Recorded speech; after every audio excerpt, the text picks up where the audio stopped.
Hey guys, how's it going? Hope you're doing well. My name is Crown, and today I'm going to read you some very interesting stories that I hope that you're gonna love. And now, without further ado, let's go! For background, I am a security guard and travel fully uniformed to and from work by train. Transit security in my city wear green or blue uniforms with transit security written plainly on a chest. I was riding home this morning wearing my noise-cancelling headphones when someone behind me tears them off of my head and starts badgering me. A lady says, "You shouldn't be wearing these at work. Aren't you going to do anything about these bums sleeping in the seats? It's standing room only and I need somewhere to sit." No. Give me back my headphones." "What do you mean no? You're security, so it's your job. Go arrest them or something."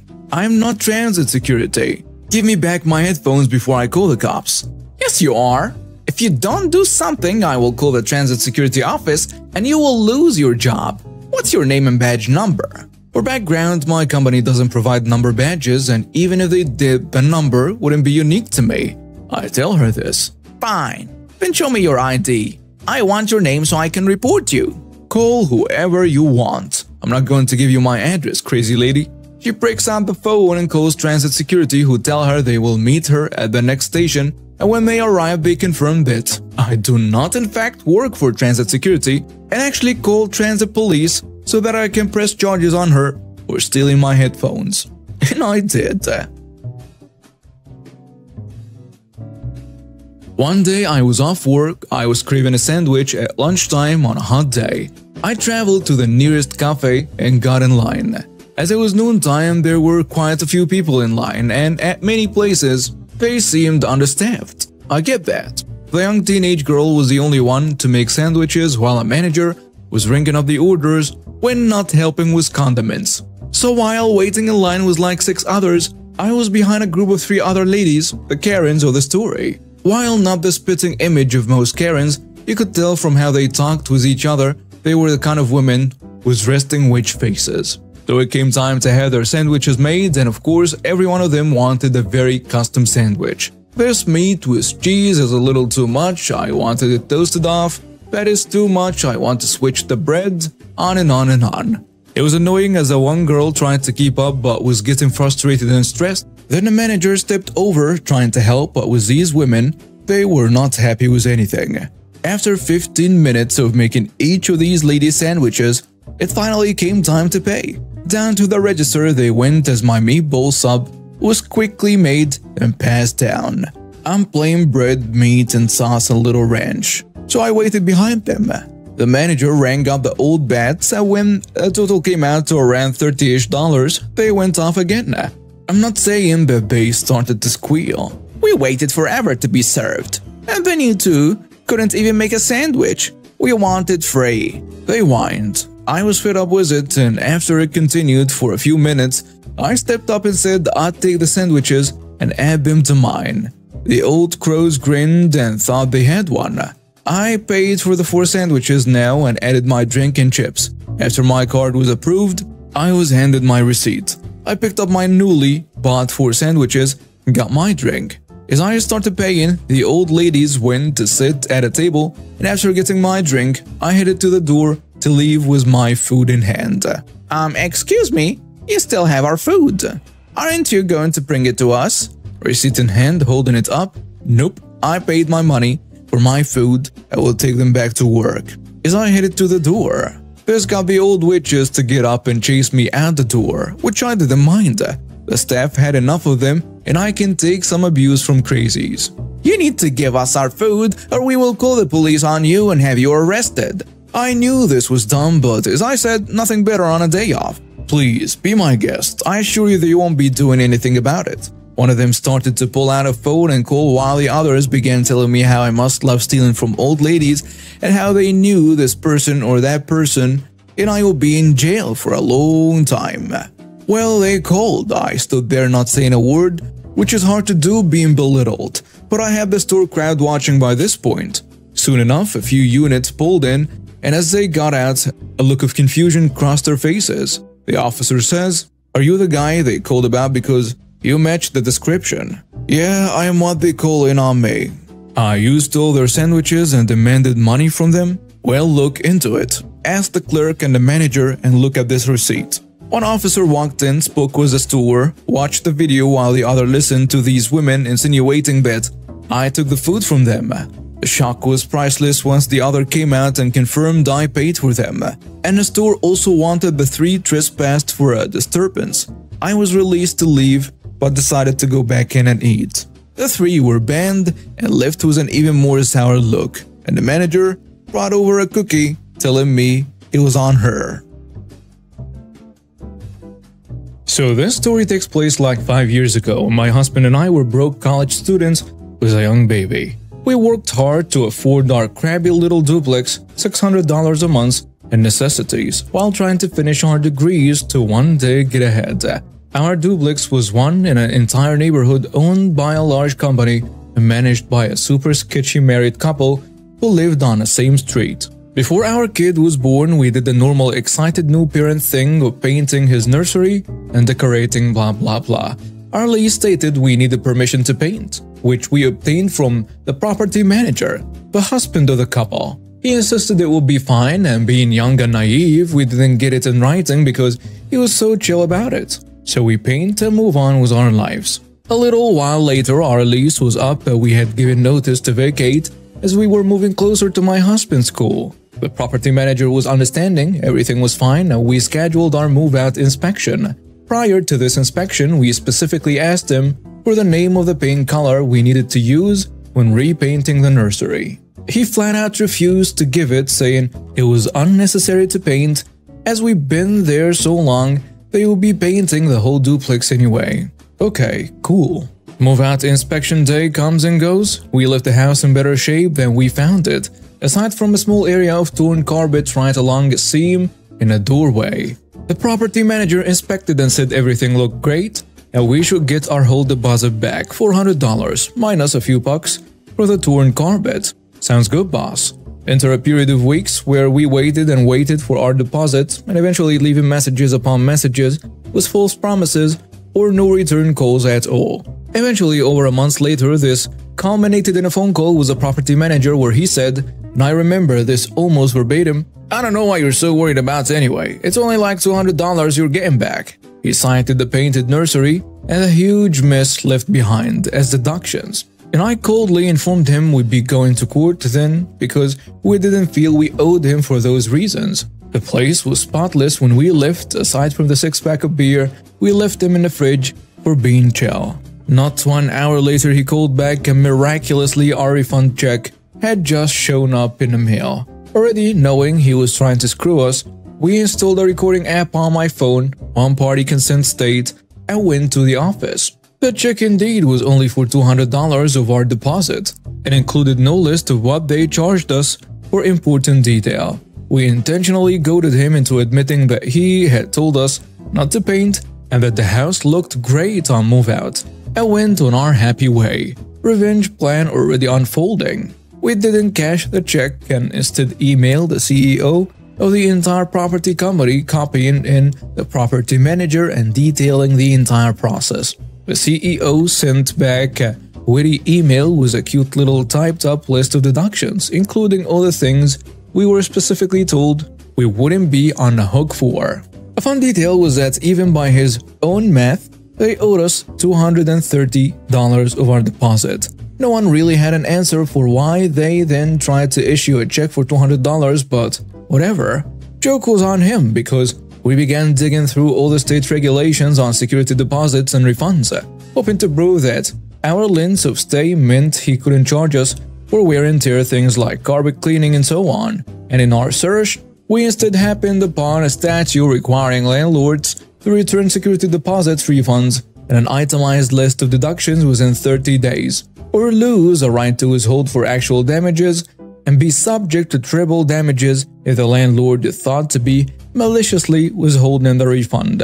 So he typed up a demand letter for our entire security deposit, citing the statute, which he had broken because we didn't receive any refund offer or itemized list until 6 weekends later. And when he sent a witty reply, we filed in small claims court for our entire deposit plus treble damages and court costs. Now, I don't know if it's clear at this point, but I can be really petty if I feel like someone is trying to screw with me. And it was clear this guy made a career out of stealing money from low-income renters who likely could never afford to fight it. I was pissed. I spent the next months before our court date compiling all email correspondence in which he'd screwed himself over numerous times by providing written documentation that he exceeded time limits, charged incorrect amounts, and so on. I also complied phone records showing dozens upon dozens of unanswered and unreturned calls to the property manager and detailed accounts I'd made immediately after hanging up on lies from the property manager. I printed out a screenshot from the company's own website detailing the CEO's role as a legal advisor, so I could innocently claim, shouldn't he have known the statutes for these issues? I printed all the relevant statutes and highlighted the important parts. And then I made 3 copies of everything and nicely compiled each in a binder complete with sleeve protectors and page numbers. One for our own reference, one for the joke property manager and /or CEO, we weren't sure who would show up, and one for the judge himself. We also took our handy little recording of the property manager admitting to all the nonsense he lied about and then pretended to have never said. Needless to say, the judge laughed at how prepared we were, asked if we were law students, and then awarded us treble damages and court fees as well as interest. I will never forget the CEO's face when we looked over and smiled at him. All his crabby emails and disregard for the law were on the table, and rather than giving us the original $350 or so we were promised from our deposit, he ended up paying us over $1,300 a month later. It was glorious. Backstory: 25 years ago, my aunt passed away when I was a baby, leaving my 2 cousins who were both in their early 20s alone to fend for themselves. My grandparents, who were very wealthy, put a clause in their will that grandkids will receive half of their share of inheritance if a parent passes before the children reach the age of 30, and then the other half when my grandparents eventually passed. Both my cousins received a very sizable inheritance coupled with the money they got from selling my aunt's house. The younger of the 2 paid off her college loans and was able to buy property. She still lives on the same plot of land. The older sibling blew all of his money within 6 years. He was back to living in a condo, working as a police officer. Everyone in our small family knew he had a substance issue, so he was barely making ends meet with his officer salary and buying copious amounts of drugs. The next 4 years, my cousin went to rehab 3 times, sponsored by my grandparents. He sobered up after getting his girlfriend, now wife, pregnant. Absolutely wretched woman.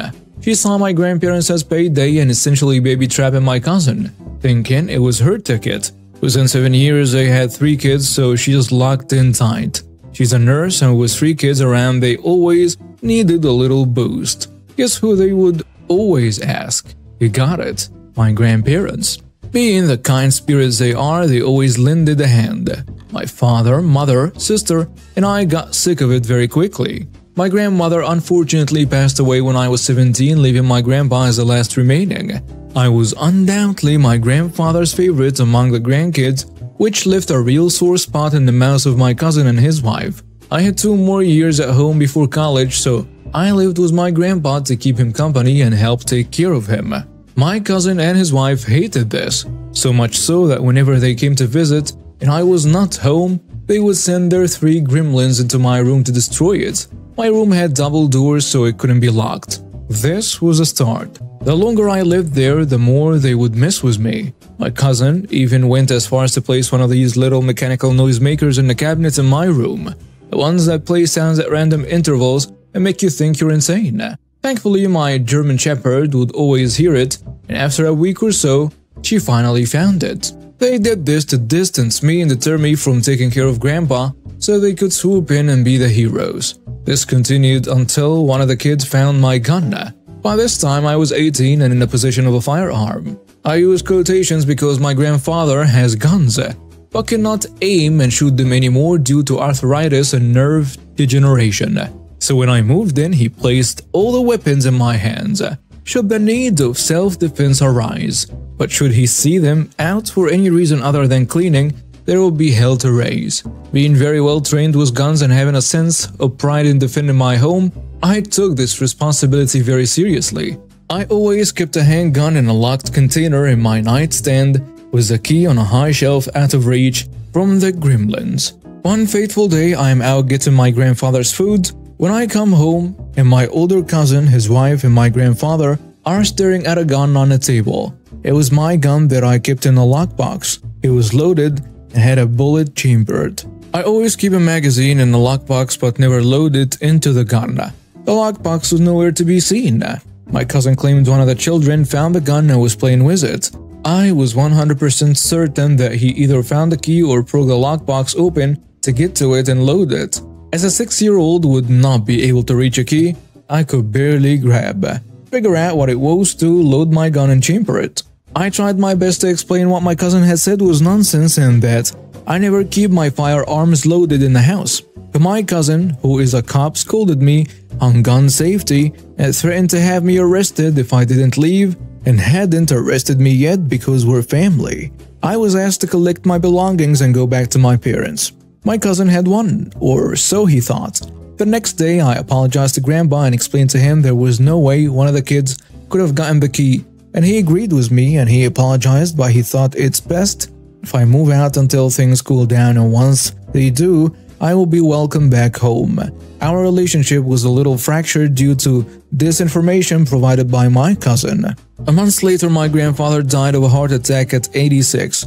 I was devastated. I was just beginning to get back into rhythm with him and rebuilding the trust that was somewhat shattered. To this day, I'm still unsure of what kind of man he saw me as due to my cousin. Immediately, my cousin and his wife began sucking up to my dad.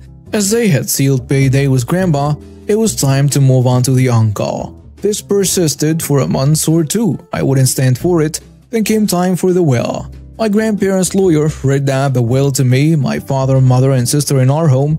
Our two cousins will be briefed individually on their share of the estate per my grandparents' requests. Then a miracle line in the will comes to fruition.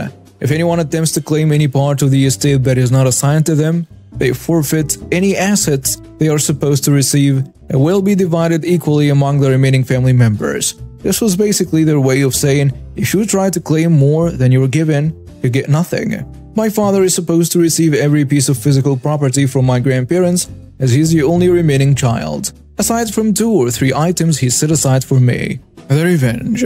I hatched my plan. I called my cousin and told him all of my grandma's jewelry was to be donated to a charity auction. Grandma's collection of gems and metals was extensive to say the least. So a charity event wouldn't care if a few pieces didn't make it, right? It was a lure of gargantuan proportions that my greedy cousin could not resist. He bit right on it and headed over to my grandparents' house as soon as possible. Determined to snatch up as much as he could, a handful would send his kids to college. Regardless of what I said, the jewelry was never going to go to him anyways, so his actions were purely his own since none of it was destined to be his. Coincidentally, Dad was on his way with a lawyer to my grandparents' house to overlook everything. Formality stuff. According to my dad's testimony, my cousin had 3 shoe boxes worth of Grandma and Grandpa's jewelry piled on the kitchen counter, ready for loading into his car. My dad and the lawyer stood in the kitchen, wondering why it was all there when my cousin walked in from my grandparents' bedroom with a 4th and final shoebox. The jig was up and he put 2 and 2 together that I set him up, which was true. But there was no penalty against me for exploiting my cousin's greed, so he would screw himself over. It's worth noting that between the 18 years from my aunt's death and my grandpa's death, their wealth had increased several times over, so my cousin felt cheated and expected to receive just as much as my sister and I, despite receiving half of his already and blowing it. Throughout this whole ordeal, his younger sister, my other cousin, has not had a problem at all and is still weeping over Grandpa's death like the rest of us. However, just like that, my cousin lost enough money in the course of 30 minutes and made him contemplate his sanity over greed. My cousin's wife apparently filed for divorce a few weeks later. We haven't heard from him in nearly 6 years, as he's all but disgraced now. And now we have reached the end of today's stories. Thank you for watching and see you next time.